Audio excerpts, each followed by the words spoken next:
Baik, selamat malam untuk kita semua. Di sini kami dari kelompok 2 akan melakukan atau mempresentasikan perancangan perbaikan instalasi penerangan pada bangunan tempat ibadah, yang mana tempat observasi kami adalah gereja atau tempat ibadah.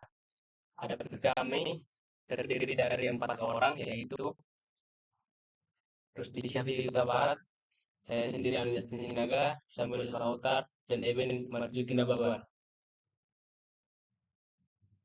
Untuk pembahasan materi, saya serahkan kepada Samuel Sifautar. Saya persilahkan.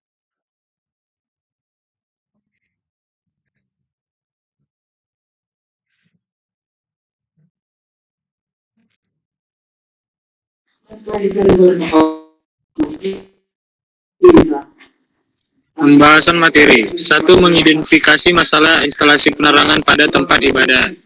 Yang kedua, akibat dari permasalahan instalasi yang teridentifikasi.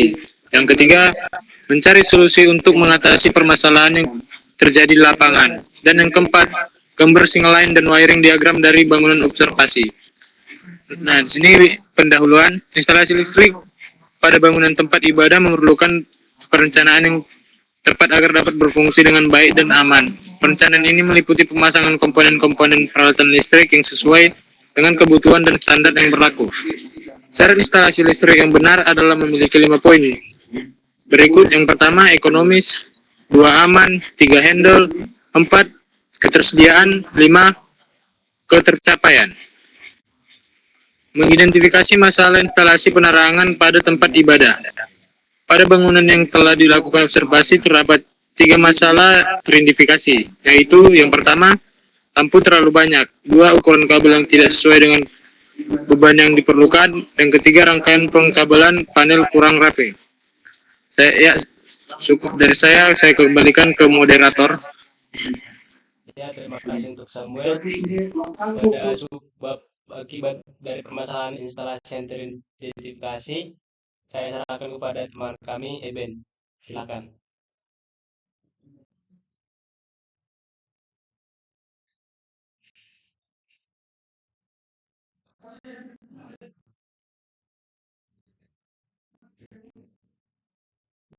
Akibat dari permasalahan instalasi dapat dijelaskan oleh Eben. Saya persilahkan.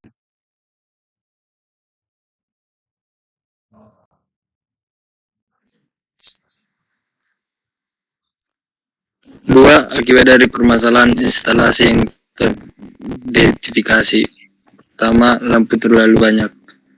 Peningkatan konsumsi energi dapat mengakibatkan kenaikan biaya energi listrik. Kedua, terlalu banyak lampu dalam suatu ruangan dapat menciptakan lingkungan yang terlalu terang. Ukuran kabel yang tidak sesuai dengan beban yang diperlukan, yaitu peningkatan risiko kebakaran dapat menyebabkan peningkatan resistansi dan panas yang berlebihan pada kabel. Kedua, penurunan kualitas pencahayaan jika kabel tidak mampu menyediakan tegangan listrik yang cukup stabil dan konsisten untuk lampu-lampu di tempat ibadah, maka kualitas pencahayaan dapat terpengaruh. Yang ketiga, kerusakan peralatan listrik. Tegangan yang tidak stabil atau terlalu rendah dapat merusak peralatan listrik. Gangguan pada sistem listrik mengakibatkan kerusakan yang lebih serius pada sistem listrik tempat ibadah. Yang kelima, pelanggaran peraturan keselamatan. Hal ini dapat berpotensi membahayakan keselamatan jemaat dan merugikan reputasi tempat ibadah. Rangkaian perkabelan panel kurang rapi. Rangkaian perkabelan panel yang kurang rapi pada instalasi penerangan tempat ibadah dapat memiliki beberapa akibat negatif, yaitu kerusakan kabel dan komponen, kesulitan dalam memelihara dan perbaikan, gangguan pada sinyal dan tegangan, penurunan estetika, dan risiko keamanan. Sekian dari saya kembalikan ke moderator.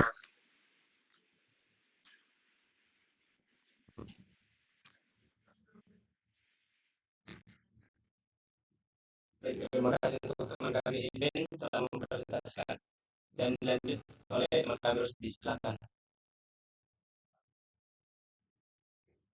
Oke, saya lanjut dari presentasi saya, itu mencari solusi yang untuk mengatasi permasalahan yang terjadi di lapangan. Berdasarkan permasalahan yang teridentifikasi, kami merancang beberapa solusi, diantaranya yang pertama itu permasalahan panel listrik pencahayaan terlalu terang atau terlalu redup.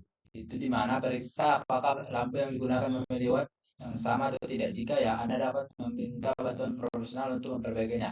Yang kedua, permasalahan panel listrik lampu berlebihan, di mana pastikan Anda memasang lampu yang sesuai dengan batas watt yang diperbolehkan.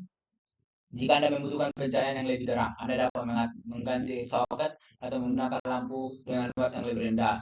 Yang ketiga adalah permasalahan panel listrik pengurus arus bermasalah, di mana temukan panel listrik untuk dan periksa saklar yang dimatikan. Jika saklar tidak berfungsi, Anda dapat menghubungi teknik listrik yang untuk memperbaikinya. Ada juga solusi yang terindikasi. Yang pertama itu pilih kabel yang sesuai dengan beban. Pastikan kabel memiliki kapasitas yang cukup untuk menangani semua peralatan dan perangkat yang akan dihubungkan. Rujuklah pada panduan kapasitas daya kabel dan perhitungan daya yang benar. 2. Jaga jarak aman dengan sumber panas. Hindari pemanasan kabel yang dekat dengan sumber panas seperti pipa air panas atau sistem pemanas. Jaga jarak aman antara kabel dan sumber panas untuk mencegah panas berlebih pada kabel. Yang ketiga, perawatan kabel yang benar. Jangan biarkan kabel terlalu tertekuk dan ditekan oleh beban terlebih. Pastikan kabel memiliki ruang untuk menghindari kerusakan. Hindari penjilangan kabel dan simpang kabel dengan aman untuk mencegah kerusakan. Nah, ada solusi kami yang terakhir, yaitu perancangan pengkabelan yang baik, di mana lakukan perancangan yang cermat sebelum melakukan pengkabelan. Pastikan Anda memiliki rencana yang jelas tentang root kabel, pengelompokan kabel berdasarkan fungsinya dan tata letak yang tepat untuk menghindari kekacauan. Gunakan peralatan penjepit dan penyusun kabel.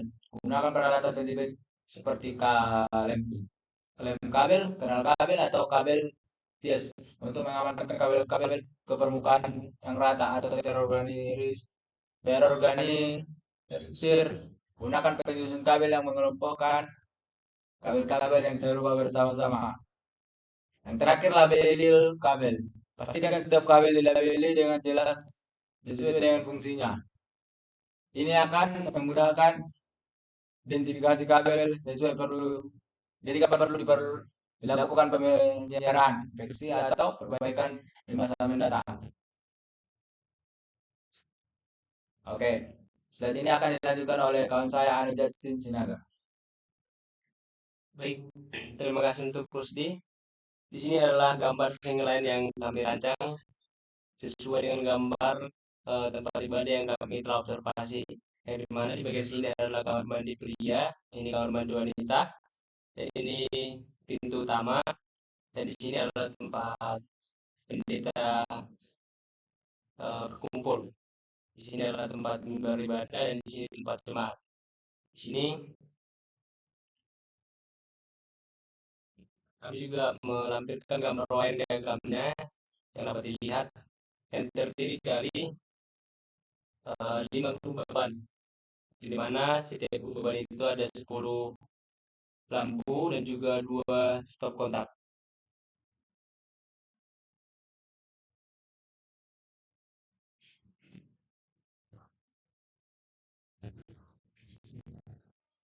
Baik, kesimpulan yang kelompok dapat dari hasil observasi ini adalah pembuatan gambar instalasi merupakan salah satu langkah penting dalam proses perancangan instalasi listrik.